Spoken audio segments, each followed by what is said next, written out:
ನಾಪೊಕ್ಲು ಪಟ್ಟಣದಲ್ಲಿ ಗಾಬರಿಯಿಂದ ಅಡ್ಡಾಡ್ತಾ ಇದ್ದ ಜಿಂಕೆಯೊಂದನ್ನು ಸ್ಥಳೀಯರು ಸೆರೆಹಿಡಿದು ಅರಣ್ಯ ಇಲಾಖೆಗೆ ಒಪ್ಪಿಸಿದ ಘಟನೆ ಶುಕ್ರವಾರ ಸಂಜೆ ನಡೆದಿದೆ.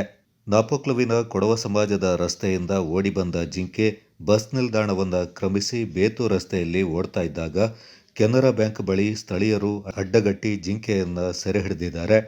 ಗಾಬರಿಗೊಂಡಿದ್ದ ಜಿಂಕೆಯನ್ನು ಶುಶ್ರೂಷೆ ಮಾಡಿದ ಬಳಿಕ ಪೊಲೀಸ್ ಠಾಣೆ ಹಾಗೂ ಅರಣ್ಯ ಇಲಾಖೆಗೆ ಮಾಹಿತಿಯನ್ನು ನೀಡಲಾಗಿದ್ದು, ಜಿಂಕೆಯಿಂದ ಅರಣ್ಯ ಇಲಾಖೆ ಸುಪರ್ದಿಗೆ ಒಪ್ಪಿಸಲಾಯಿತು.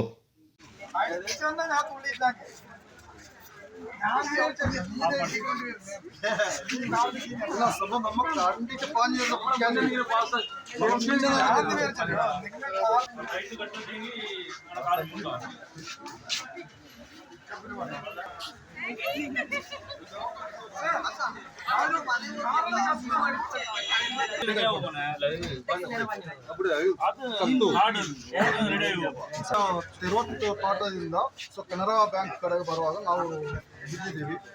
ಸೊ ಇವಾಗ ಫಾರೆಸ್ಟ್ ಅವರಿಗೆ ಒಪ್ಪಂದ ಮಾಡಬೇಕು ಅಂತ ನಾವು ಇದು ಟೌನ್ ಕಡೆ ಬಂತು. ಕೊಡಸಮತಿ ರೋಡು ಅಲ್ಲಿಂದ ಪುನಃ ರಿಟರ್ನ್ ಬಂದಿದೆ.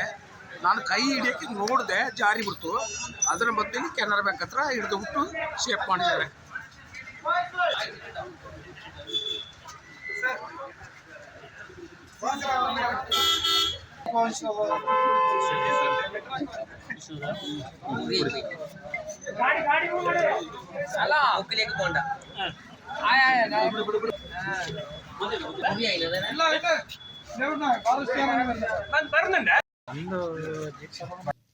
Kodagu channel news Duggala Sadananda, Napoklu.